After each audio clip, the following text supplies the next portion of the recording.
Other than your own, Mm. and I'm not going to allow you to say the wing walkers because we all love them, but what's your favourite display that you see at Bournemouth?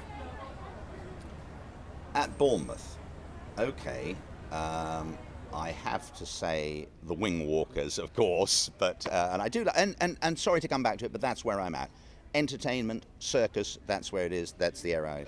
If we move slightly out of that, I was very impressed today to see Gerald Cooper flying that S-back. I mean, quite extraordinary, really. And I think it's fascinating to find out what in a working lifespan of somebody flying at that level would be. It can't be more than 3 or 4 years, I wouldn't have thought, because you're so tremendously hard on the body, all that G and rotation. But yeah, I found that very impressive. Other than that, again, and I'm sorry to have to say it, and I have seen them, and I do mean this sincerely, hundreds and hundreds and hundreds of times, the red arrows.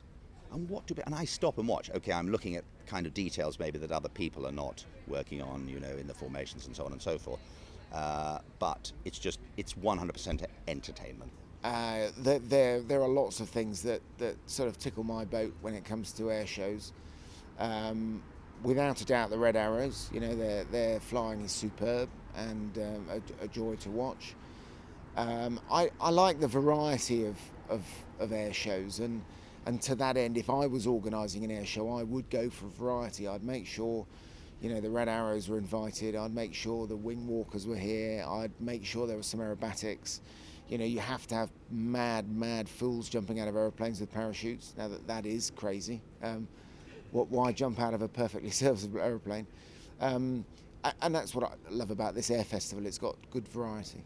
I really enjoy, I must admit, I enjoy the RAF stuff. So I really enjoy the whole sort of trio. I like when you see the tutor and then you go up the ranks and then you have the Tucano and then you get the Roaring Hawk coming through as well. So I love that sort of trio, the package of the RAF trainers, which I think is really good fun.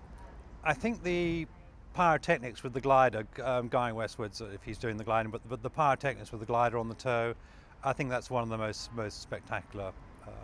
And I actually looked into trying to get some pyrotechnics put onto to Misdemeanor for evening shows and things, but she just goes a bit too fast. But I think it's such an unusual, and the Twister duo as well, the SWIP team, their evening shows I think are just stunning, absolutely stunning.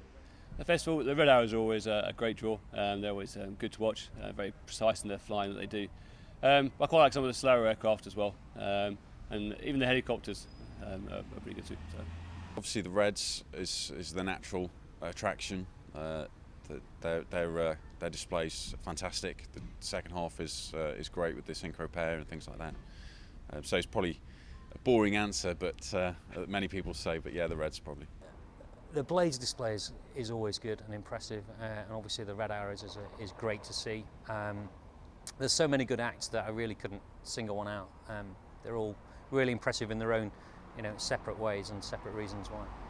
During the day, yesterday, I saw the Blades. I've seen them before. I think they are phenomenal. I think those aircraft are fantastic pieces of kit, and what they do with them as a foreship, I think, is great. And obviously, their background and everything, it's quite inspiring to watch.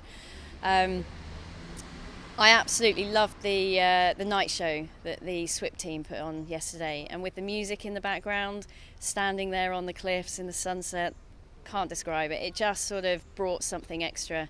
So you've got two very, very different shows there, but I think they had to be my favourite.